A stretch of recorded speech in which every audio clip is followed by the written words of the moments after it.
6 নম্বর যে বিষয়টি সেটি হচ্ছে কচিকাচাদের অন্তরে নবী মুহাম্মদ রাসূলুল্লাহ সাল্লাল্লাহু আলাইহি ওয়াসাল্লাম যিনি রহমতুল লিল আলামিন,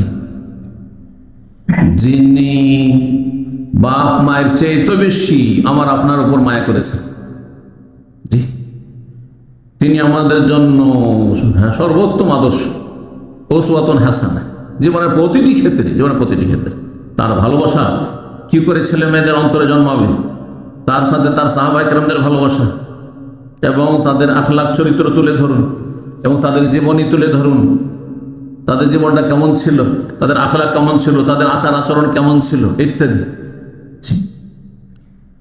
এবং একমাত্র আনুগত্য তার করতে হবে, তার ভালোবাসাকে আল্লাহর ভালোবাসার পরেই রাখতে হবে, দুনিয়ার সমস্ত কিছুর চাইতে, সবার চাইতে, বাপ মায়ের চাইতে বেশি রাসূলুল্লাহকে ভালোবাসা সাল্লাল্লাহু আলাইহি ওয়াসাল্লাম। ওসব কথাগুলো তার কথাকে বাপ মায়ের কথার চাইতে বেশি গুরুত্ব রাখতে হবে। বাপ মা ভুল করতে পারে, ভুল কথা বলতে পারে, কিন্তু রাসূলুল্লাহ যা বলেছেন সেটাই হচ্ছে ইসলাম, সেটা হচ্ছে জান্নাতের রাস্তা।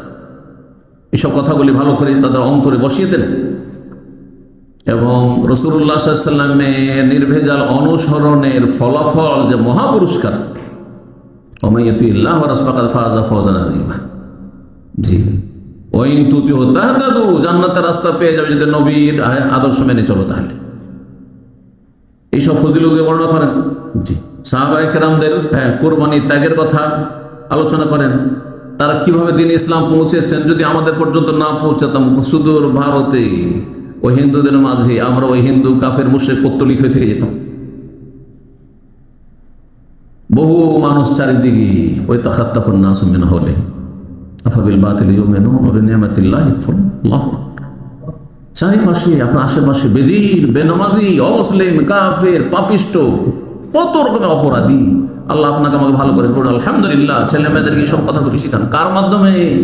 নবী সাল্লাল্লাহু আলাইহি সাল্লামের ওসিলায়, নবী সাল্লাল্লাহু আলাইহি সাল্লামের সাহাবায়ে কেরামের ওসিলায়। আমরা একটা কারো গালও খাইনি, আর তার রক্ত ঝরিয়েছেন, জীবন দিয়েছেন, সমস্ত কুরবানি করেছেন। এসব কথাগুলি শিখান।